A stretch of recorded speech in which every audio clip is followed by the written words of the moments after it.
War, poverty, corruption, hunger, misery, human suffering will not change in a monetary system. That is, there'll be very little significant change.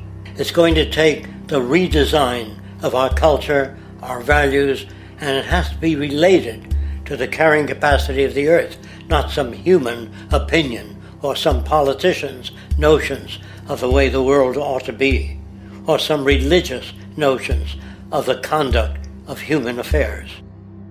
And that's what the Venus Project is about. The society that we're about to talk about is a society that is free of all the old superstitions, incarceration, prisons, police, cruelty, and law. All laws will disappear, and the professions will disappear that are no longer valid, such as stockbrokers, bankers, advertising, gone forever, because it's no longer relevant. When we understand that it is technology devised by human ingenuity which frees humanity and increases our quality of life, we then realize that the most important focus we can have is on the intelligent management of the Earth's resources. For it is from these natural resources we gain the materials to continue our path of prosperity. Understanding this, we then see that money fundamentally exists as a barrier to these resources, for virtually everything has a financial cost.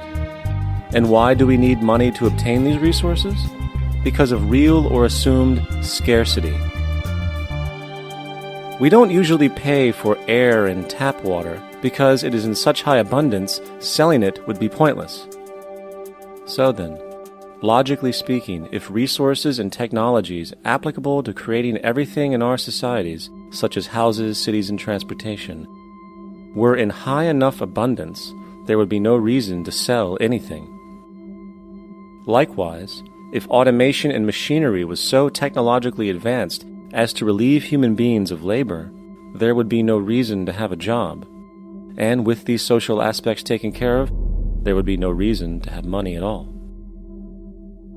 So the ultimate question remains: do we on Earth have enough resources and technological understanding to create a society of such abundance that everything we have now could be available without a price tag and without the need for submission through employment?